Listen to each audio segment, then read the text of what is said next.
I thought I thought I would begin this session by just talking about the Journal of Philosophy of Education. It's a bit about its nature and history um, and the way it works. Now, some of you may be very familiar. Some of you I know are published, and so you may be very familiar with the way journals work. But for others, I thought this might be a kind of helpful introduction. So that's what I'm going to do. So the Journal of Philosophy of Education, which is the journal of the Philosophy of Education Society of Great Britain, was founded back, I think, in 1966 by R.S. Peters at the London Institute of Education. And it was really a flagship journal that was sort of central to the development of philosophy of education. Its style was very much in the sort of analytic tradition of philosophy of education that was inaugurated by the London School of Peters and Hurst and Robert Dearden and others. So the journal began as a kind of conference proceedings. So the first issue, about the first volume, was one issue, and it published 6 articles from the Philosophy of Education Society's annual conference. And so the first volumes were very small.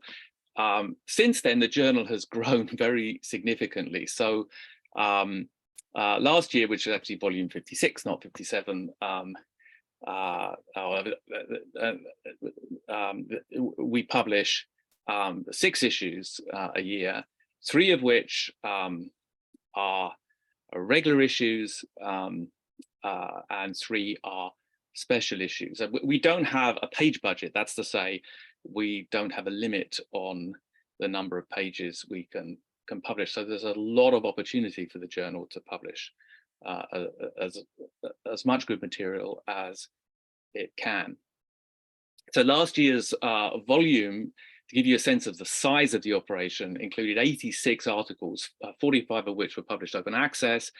That's more than 1,000 pages and 250,000 words. There were actually 4 special issues last year because there'd only been 2 the year before, on a variety of topics. One was on mental health, another was on German vocational education, another was on virtue and vices, which was slightly mischievous because it was about how some things often seen as vices are actually contain things which are virtuous and vice versa. And then finally, the final issue is on sex education.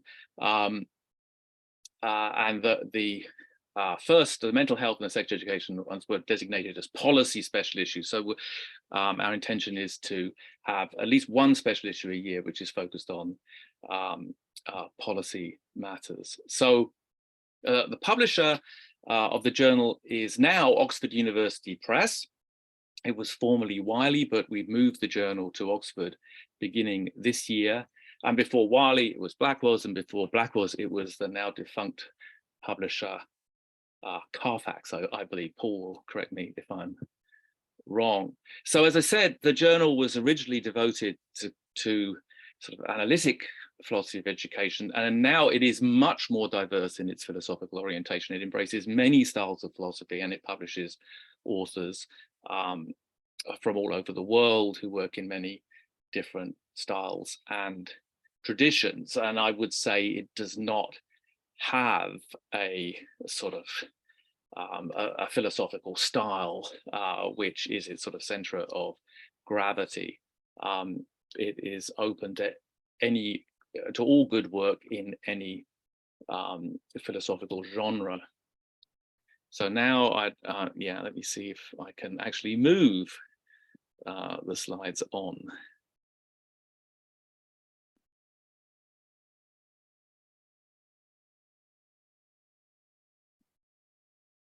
Okay, so the editorial structure of the journal is that there is an executive editor. That's me, and then Emma Williams is the co-editor responsible for regular issues, and Paul is responsible for special issues, but we all work together as a team, and we meet regularly on Zoom every couple of weeks, and we all help out with everything. So that's not a very rigid division of labor. There are 8 or 9 assistant editors, sometimes called responsible editors. Responsible not in contrast to irresponsible, but because they're responsible for seeing papers through the system. You can see from the list that it is a very diverse and international group of editors who themselves work in many different styles of philosophy. So let me tell you how things work when papers are submitted. Again, this is something you may know very well, but sometimes I think people starting out, just beginning to publish, can find it a bit mysterious. They click submit, and then the paper disappears to the journal, and they wait in ignorance of what's going on. So papers are submitted to the journal via the journal's Oxford University Press website, where you can find recommendations for authors and guidelines about submission. And when a paper is submitted, it's submitted to a submission system or a platform which is used by very many journals, which is Scholar One. That's the platform which we editors access to access the papers and to move them through the system. So first, papers are checked by Jope's administrative assistant, who's an OUP employee. Her name is Diana Epstein, and she is based in Glasgow. So she will check papers for formal questions. I mean, is everything that was supposed to be submitted there? Does everything look okay? And if she thinks everything's okay, then the paper comes to a member of the senior editorial team. That's Paul, Emma, and myself, and at least one of us will look at it and will. So at that point, it is possible that a decision is taken that the paper is not for us because it is not, for example, the kind of paper that the journal publishes. Maybe it's an empirical paper of some kind, or we might decide that it is insufficiently well written, or insufficiently clear, or insufficiently well argued to warrant sending it to referees. So the paper could be desk rejected, as the term has it, at that point. But if we think the paper has potential, then it is assigned to a responsible editor, one of the assistant editor teams that you just saw, and it's the responsible editor who sets out to find reviewers. So the reviewing process at Jope is double blind. That's to say, the reviewers don't know who the author is, and the author doesn't know who the reviewers are. And papers are sent to 2 reviewers, sometimes more, but yeah, first off, we seek 2. It can be difficult to find reviewers, not just because you're obviously looking for someone with appropriate expertise to evaluate the paper, and the number of people available might be limited. But of course, not everyone agrees to take on the review, and so it can be a time-consuming process to find suitable reviewers. So once you found them, you wait for the reviewers to submit their reports and to make recommendations on whether the paper should be published.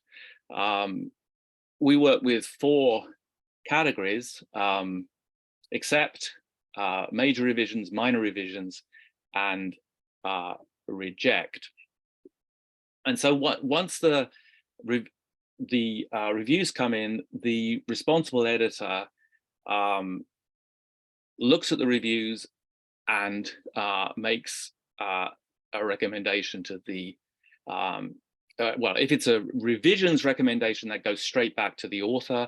If it's an accept or reject recommendation, then that comes to the senior team, and we review that and act on it. There is room, of course, here for a certain amount of discretion.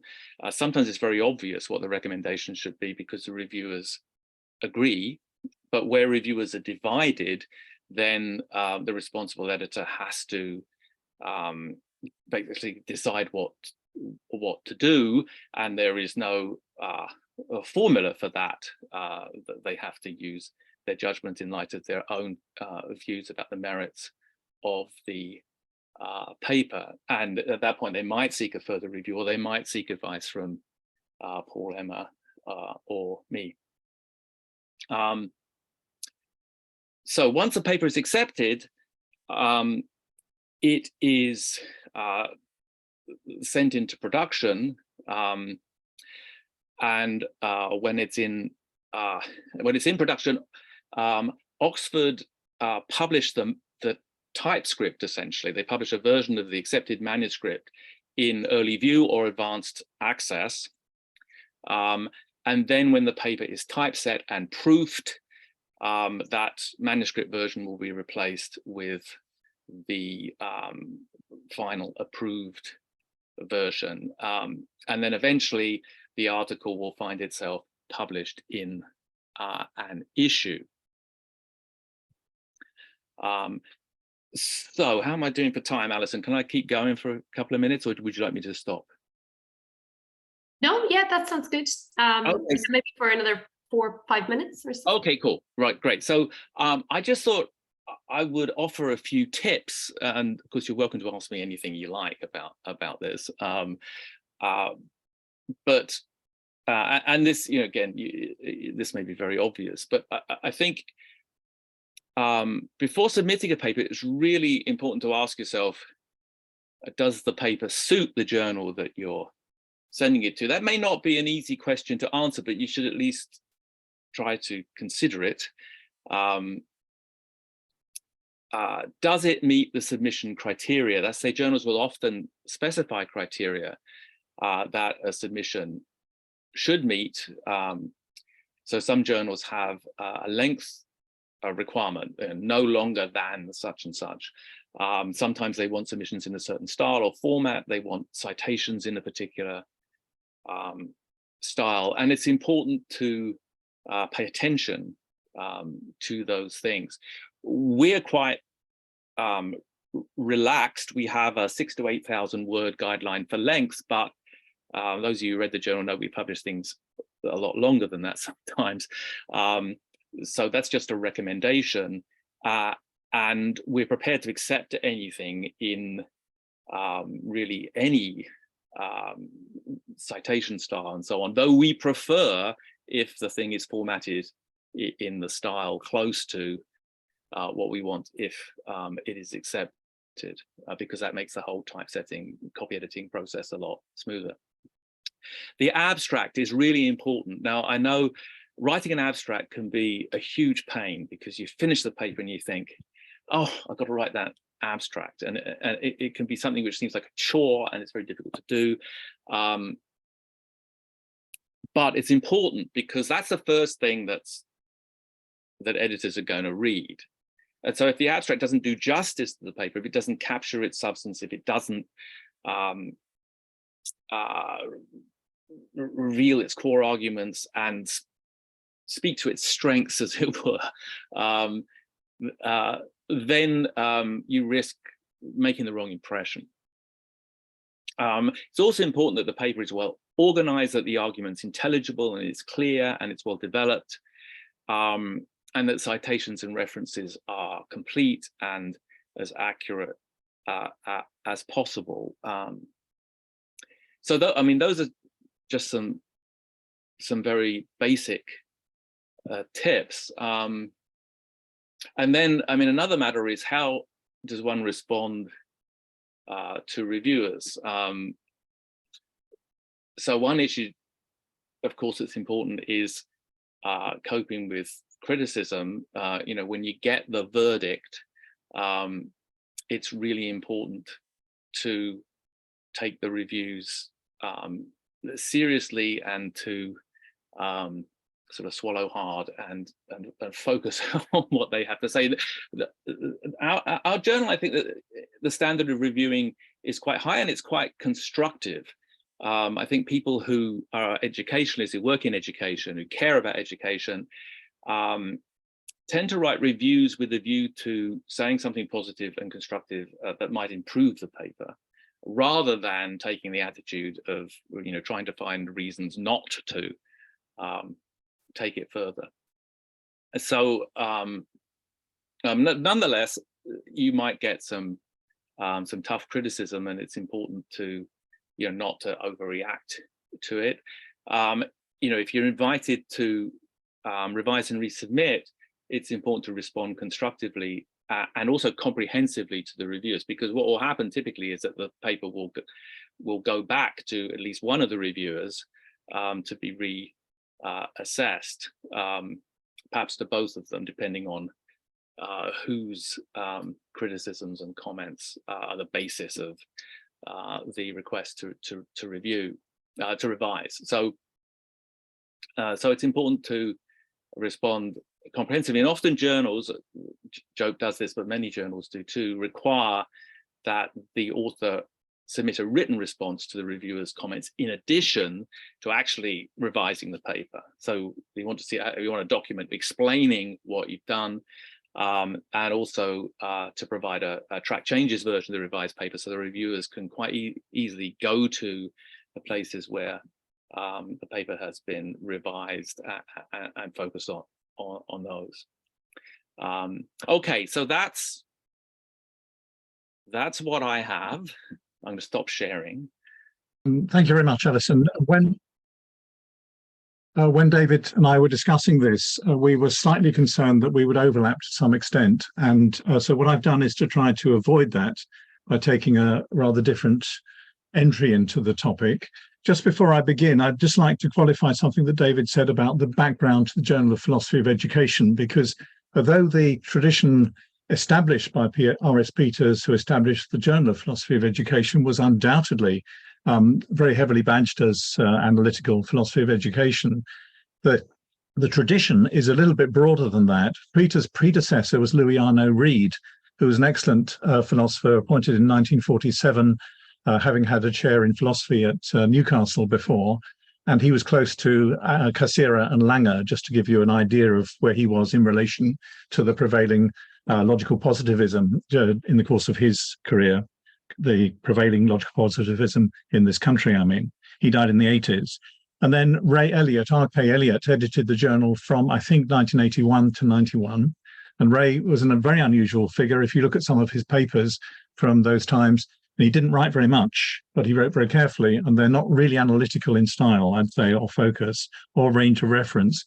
And then after that, from 91 to 2001, Richard Smith, who's still active, was editor, and he also would not identify with a primarily analytical approach. He's much broader in his conception of the subject. And there are some noteworthy papers. For example, I was quite influenced in 1983 by Michael Bonnet's Education in a Destitute Time. And one of the reasons it struck me was that it seemed fresh in its style of writing. That freshness is something that I'll come back to. But what I wanted to do initially was to take a very slightly oblique entry into our topic.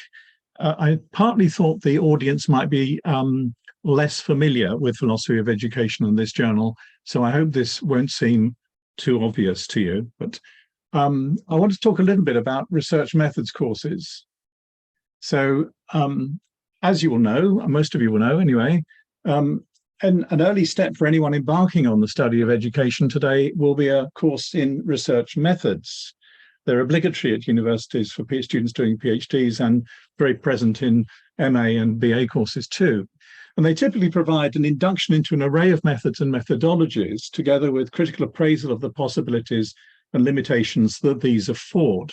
And these will be set against a range of theoretical perspectives. Sometimes the word philosophies is used as well, and complemented by an introduction to the ethics of educational research and the protocols that this requires. Such courses inevitably play a major role in the self-definition of educational research, and for all the differences that exist between research orientations, they play their role in normalizing the field of study. Now, those courses will place a lot of importance on theoretical perspectives. If you're doing philosophy, it will often be assumed that you're doing theory then, aren't you?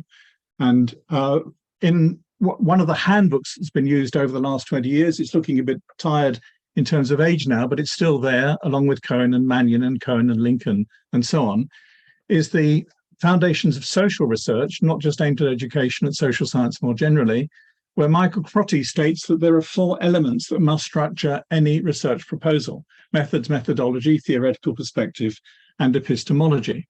And he provides a guide to a string of abstract terms: objectivism, subjectivism, positivism, interpretism, ontology, postmodernism, constructionism, realism, interactionism, and qualitative and quantitative approaches. And he suggests logical connections between these terms. And so quite early on in your progression through a PhD in education, you'll be asked to identify with one of these approaches. This is your theoretical perspective, so choose wisely. And then that gets structured into this hierarchical relationship, which I won't bother to go through because I'm sure you're familiar enough with this kind of thinking. But I will look at this slide where the 4 items on that pyramid you saw above are detailed as follows. So epistemology, then are you an objectivist or a constructionist or a subjectivist, and so on. Theoretical perspective, the choice is positivism, interpretism, different forms of that, critical inquiry, and so on. And you can see the other lists as they stretch down the page, each with an etc. at the bottom. So there's an awful lot of you've got to get your head round before you can decide where you are in relation to these things. So then we had ethics, didn't we? We said we had to have a theoretical perspective. Then ethics, of course, is to be taken very seriously in social science and educational research. And those factors will be part of what you're concerned with. This is what ethics is. But I'm sure you realize that I'm going through these items, the screens you've seen so far, with a considerable amount of distaste. Some of it makes sense, and a lot of it, I think, is really confused. That list of perspectives is a real muddle, and I couldn't possibly place myself on that list. I wouldn't know how to do it. And with regard to ethics, the problem is this, that the whole thing's conceived. If you can just look at my hands for a minute, you start off with your research question, then you work out your methodology and carry it out, and then you gather the results and consider them at the end of the process. So the ethics really concerns this middle stage. Are you looking after the data well? Are you treating research subjects well? What people ignore is the fact that in the initial consideration that there's a problem or something to be researched, that's already a massive matter of ethics. It's a question of values. Why do you care about this? Why bother to do it? Similarly, it's very rare in educational research, even of clearly quantitative kinds, that the data will speak for themselves. The data will need to be analysed in relation to broader questions, broader discussion, a broader history of ideas in relation to education. It's not biochemistry, for example. So how do we encounter it? It's in this narrow way that I've talked about in the ethics of educational research methods. This is all fine and important. I don't want to deny that. Obviously, you need to treat data with appropriate confidentiality, but it gives the impression that ethics just comes in at this stage, in the middle phase of the research project, as I called it. And another reason this emphasis on ethics is there is you must get this right, to avoid litigation, which of course increases by the hour, it seems, in the United States and then is exported around the world. And it does not address the questions of value that are there at the beginning of the research and the discussion of the findings. Now, I imagine that those in this meeting will have a similar reaction. You've come across these educational research courses and probably you've had to do one. And although it's good to know what's going on, you sometimes find that this can be stifling as a climate within which to think, not just for you, for many of the people who are absorbing this less critically, but it also seems to excise, to rule out the very possibility of entering into inquiry into education that is not empirically based. So empiricism seems to be the sine qua non of educational research. Now, this is not to be against empirical research at all. We need to have empirical data about all sorts of questions in relation to education. But it is to insist on the importance of questions that are not to be settled empirically. And I would say that those questions are more fundamental than the empirical ones. Okay, so the problems of empiricism is that, and empiricism in the sense I'm using it, I'm not talking about the distinction between empiricism and rationalism in epistemology, for example, but in this sense, it's the belief that the only way in which education is to be studied is through empirical research. Two errors then. It hides the many ways in which education is in fact studied where no empirical research is undertaken, and it risks construing the nature of empirical research itself. It gives the impression that this must always begin with an evidential base, yet there must always be some prior process that determines what kind of question is to be pursued and why. These are not matters that can be settled, that can be themselves addressed empirically. They involve reason, deliberation, and justification. Moreover, empirical findings rarely speak for themselves, as I said. So I guess you're on the same page with me from what's been said so far and the fact that you're in this meeting, perhaps. But let's try and look at that as the background into which people come to write essays in philosophy of education, and some of the fears that authors might have about how far they've got to straitjacket them into some kind of particular structure or approach or style to be acceptable for a journal of philosophy of education. And it is something you'll encounter because, I mean, some of you will have submitted to ECR, the European Conference in Educational Research, ERA, that is. And there you have to fill in a section up to 500 words to say what your methodology is. Sometimes in a journal, you have to structure your paper with a section that details the methods, a section that details the findings and so on, words that are inappropriate for what you're probably wanting to do. So I'm going to say something, first of all, about how philosophy of education is to be conceived. And this is my own view. Not everybody who's involved with the journal would necessarily agree with it, but I want to put it to you just for consideration. So often it's conceived as a branch of philosophy. And obviously there's something to be said of that. You know, it's got a philosophy of structure in the title. So it looks likely that that's the case. Philosophy of music looks at the field of music. Philosophy of education looks at the field of education, philosophy of law, and so on. But it's unlike other branches, for example, the philosophy of science or the philosophy of music, in that it's not so easily circumscribed in its range of concern. It's a very messy sort of field. And you might think that's rather a weak justification, but I don't think it is, but let's go on. Furthermore, other branches are in any case mostly relevant to and can be part of philosophy of education in some degree. So that if you're concerned with education, that includes being concerned with science education, and questions in philosophy of science will be relevant to philosophy of education, etc. And no, that shouldn't come up together, never mind. And more importantly, education's already there at the heart of philosophy in its most central aspects. Epistemology is not just about the nature of knowledge, but about how we come to know, how we learn. Ethics isn't just about the nature of the good or the good life, but it's about how we become, how we live towards that better life. So I think this is really obvious if you look at founding figures in philosophy, such as Plato or Confucius, who were already writing overwhelmingly about education in some way or other. And the scenes that Plato presents us with are scenes of education. Even reading an abstract book like Language, Truth and Logic, A.J. Ayer's kind of very influential book, that also is trying to educate you or help you to think better about these matters. So that shows this extraordinary breadth of education. It's really not like another subject in the university curriculum. All subjects are matters of education. So the other way in which philosophy of education is often conceived is as an applied form of philosophy. And there is a journal of applied philosophy, and it produces some good work. And David's just alluded to some of that style of work. And while this seems appropriate up to a point, it encourages the idea of a separation of theory and practice. But I would say this is not entirely realistic about the nature of educational practice, partly because educational practice, like many other practices, involves a kind of practical reason, phronesis. And so the philosophy is, as it were, live in the engagement. And even if you give a lecture, or what I'm doing now,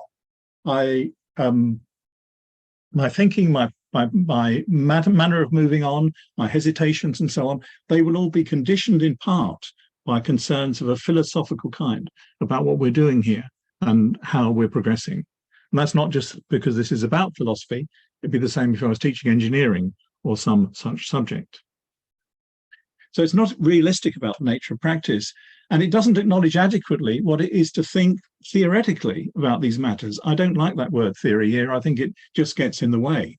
But the kind of reflection that we might do together in a seminar, that need not be separate from practice. The danger of thinking that it is actually fed into a rather bad construction of philosophy of education, that the philosophers would do the difficult theoretical work of clarifying the concepts. They tidy them up and make clear how we should think, and that they would pass on this to the psychologists and the other empirical researchers and those who are involved in teacher education in a kind of top-down delivery process.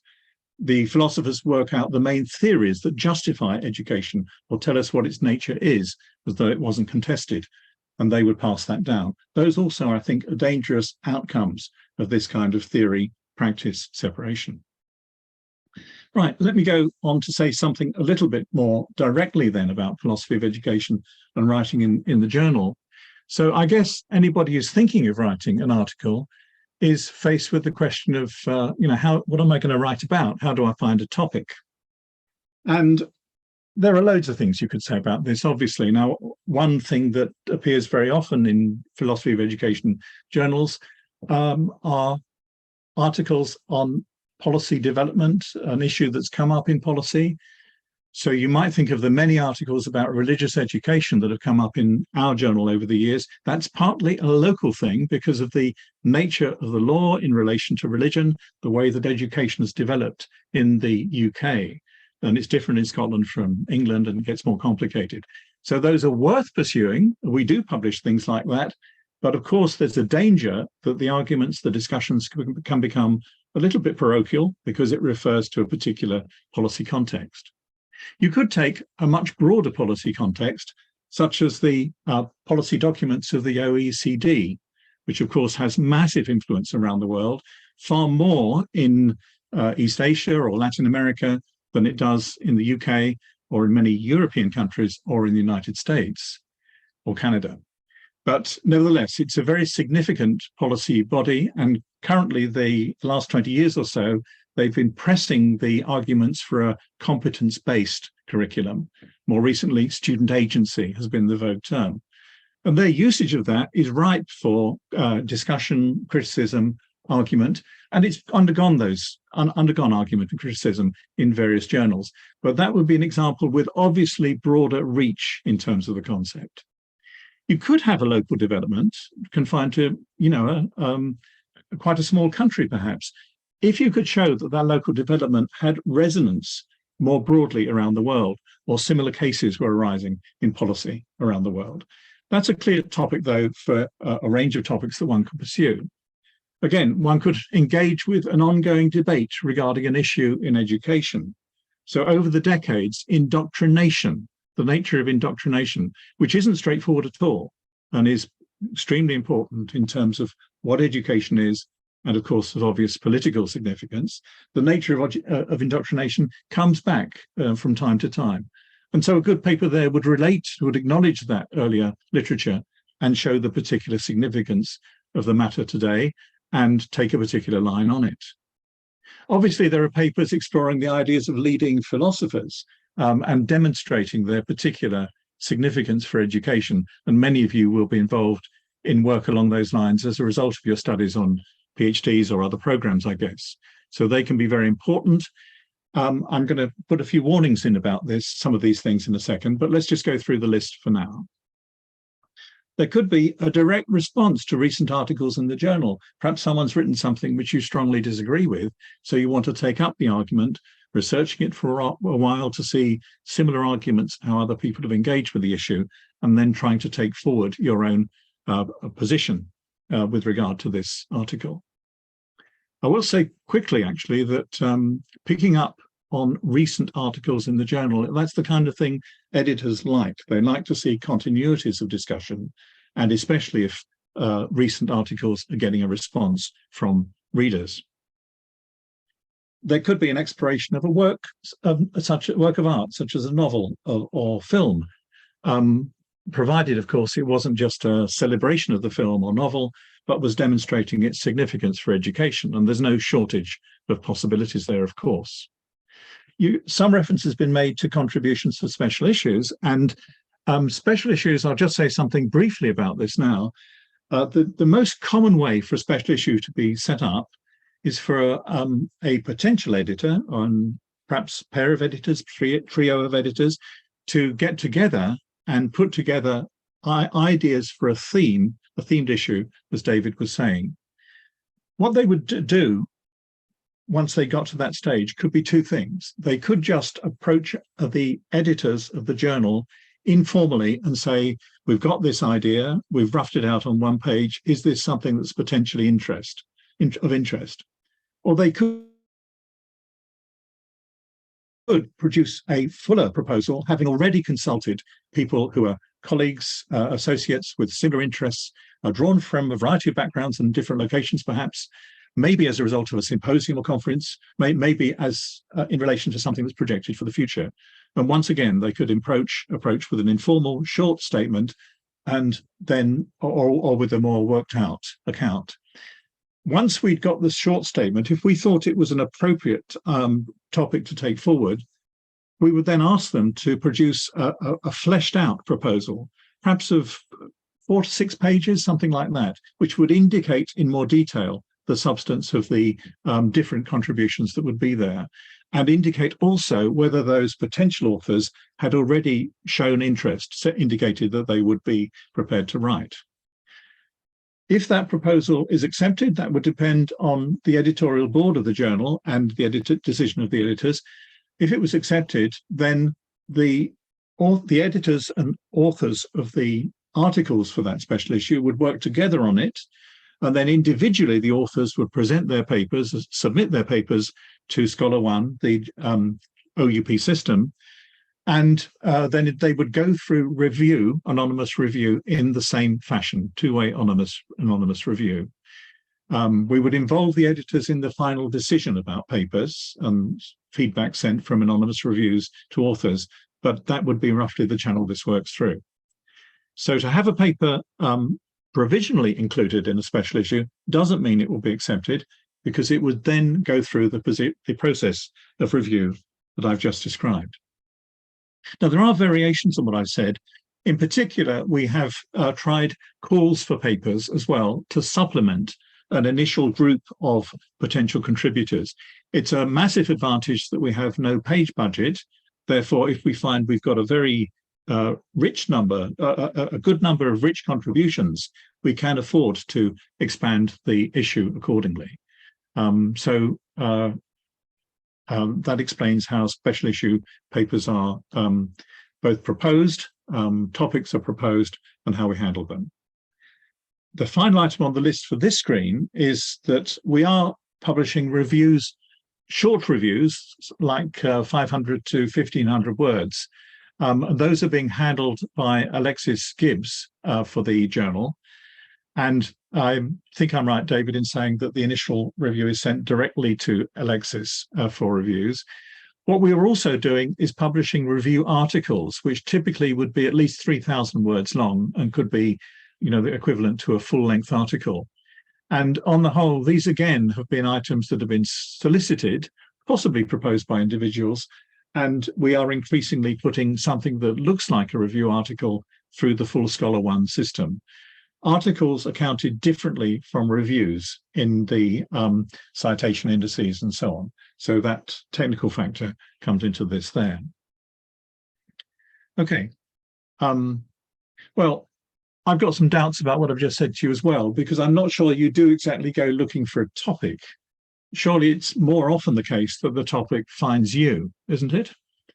You find yourself compelled or drawn to write about something. And this might happen through something you've read, a lecture you've heard, or as a result of something that happens. For example, the pandemic prompted a lot of writing that wouldn't have happened otherwise. And of course, it may come about as a result of concerns and convictions that you've built up over years. Okay, so that actually is the point I wanted to take you to, but I want just on that blank screen, or perhaps I can stop the screen share now and come back to it if necessary. I wanted also to say something about style and approaches, just to, I hope, reinforce what David's been talking about, but say something a little bit more specific. Sharon's responded to the fact that it is intended to be a broad range of approaches that are accepted, and I'm fully behind the response David gave to your question, Sharon. I think this possibly touches on something David said as well, that we are committed to there being some kind of connection with educational practice, but understood very, very broadly. For a start, education doesn't just go on in schools and colleges. It's an aspect of life as a whole, but also there are all sorts of different aspects of education that one might take up in a fruitful way. I think it's fair to say, I'm sure David would agree with this, that we do value clarity. And I think that's a very good thing to bear in mind, whoever you're writing for. Now, that's not quite as straightforward as it seems, because, of course, some people's conception of clarity won't fit in with others. And that partly depends on the kind of literature that you've been reading and the sort of approach that you're used to. But you need to be conscious of this. You need to be careful about it, because there is a variety of reviewers on the journal. We try to give papers to people who will at least understand what's going on and be broadly sympathetic about aspects of the topic and approach. But of course, you get people with their own preoccupations, their own priorities. And so sometimes things can go wrong at that level. And similarly, I think all reviewers are concerned that what's published shouldn't be so narrow and confined to something that most people simply won't understand it. So there should be some concern to draw the readers in. And I'd so strongly ask you to keep that in mind. Are you taking your reader through this argument? There are multiple ways you can do that, but think about someone reading it, someone who's not a specialist, but someone who wants to be engaged with this. Not to turn it into a kind of Wikipedia introduction. That's not the point. Some papers are clearly signaled to be advancing an argument in a specialist area, but nevertheless, keep the reader in mind, as I've said. Technical jargon or specialist vocabularies. See, on the whole, if we can avoid using those, so much the better. It doesn't work as a badge of having arrived that you start talking in the vocabulary of your favored master. It can look as though, it's a bit hagiographical, and it can detract from the possibility of developing an argument for yourself. So that's not to rule out specialist terms. Sometimes they're really necessary, but it is to keep them under control and not just to mimic the style of some favored author. I was reminded actually of, three dangers here. One is the danger of obscurity. People just don't know what you're talking about. Another is the danger of being boring, because this is a different kind of fault, but sometimes people just plod along in their usual style and don't worry about the effects on the reader, don't worry that it just becomes rather dull to have these complex sentences which are difficult to plough through. And another one, which I've kind of alluded to, is the danger of being pretentious. Now, you shouldn't get neurotic about this. You should be prepared to risk ideas and risk thoughts, but you don't want to come over as someone who's just using a fancy phrase or a complex sentence because it gives you a thrill, or because you think it sounds good. It's got to be doing work, whatever words you put down there. They've got to be doing their own work and be appropriate to the thing you're talking about. Bernard Williams tells a funny story, I think, that he heard some, if you don't know Bernard Williams, late 20th century, excellent philosopher, known for the clarity of his writing, mostly on moral philosophy, very much from an Anglo background, but with a breadth of interest. And he talks of some writers, philosophers he heard discussing a paper they put together, and they were very concerned, rightly so, to get the argument straight. They put a lot of effort into that. And they said, yeah, well, we think that if you get the argument straight, you can put the style in later. Now, he meant this as a joke. He meant this, he was making fun of them because they put it like that. His point being that the style is really integral to the substance of what you're saying. And there isn't this separation that perhaps people sometimes think there is. So the words you use, the phrases you use, how you structure the argument, how you're leading the reader through, all of this is part of, or should be integral to, and part of the substance of what you're trying to convey. I was told a story about Rush Rees, who was a friend and student, a literary executor and actually personal executor for Wittgenstein, and knew him very well over quite a long period. And he was in a class once, and someone was going through some quite complicated philosophical explanation at a rather theoretical level, let's say.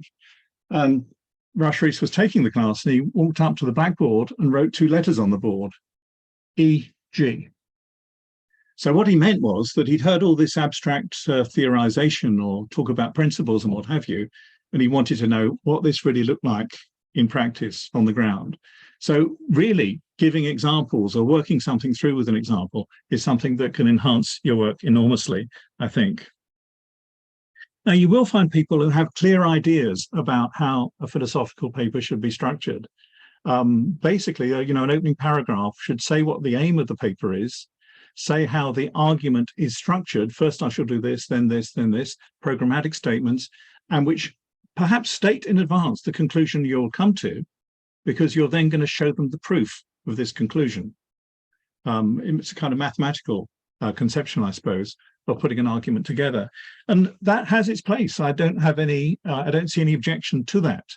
But I also think it's a very, very narrow way of thinking about how philosophy works and about what one can do within philosophy. For example, it looks as though that's like a machine cranking its argument out. Very impressive sometimes. But a lot of philosophy involves a struggle, doesn't it? A struggle with ideas. And sometimes it's good if that struggle comes through on the page, so that you're not showing your hand in advance. You're instead keeping some things to yourself and then gradually taking the reader through the struggle, working through the struggle with yourself as well as you're going through this process of writing. Of course, by the time you've submitted to the journal, you will have gone to the end of that process. But the point of this is the drama of taking the reader through this struggle. And actually, that's what Plato's doing in his writings, and it's what Wittgenstein's doing in Investigations, and Deleuze and Guattari, and many other very significant thinkers. Okay, so there's a variety of approaches. I do think there's a role for programmatic statements, but one thing I think can quite usefully be done is to start off with something a bit more eye-catching, a bit more journalistic, an incident or something you've read that's intriguing, something that happened. And that can work as a kind of draw for the reader, leading them in with this interesting vignette or anecdote or whatever it is. And then you say, so it's in the light of this that I want to pursue an argument about the nature of X. I'm going to begin by looking at this, then I'll go on to consider that. And then finally, I'll try to offer a response to or try to see where my thoughts have led to a convincing conclusion. So you can still use the programmatic paragraphs, programmatic sentences, even place them sometimes in the course of your discussion to show where we've got to and where we're going next. So all of those are possible, as are many things that I'm not going to try and set out or describe, because they're for you to do in new and original and eye-catching ways, sometimes surprising your reader on the way. I think that's probably all I should say, and I hope that's enough in terms of time and appropriate in terms of content. Okay.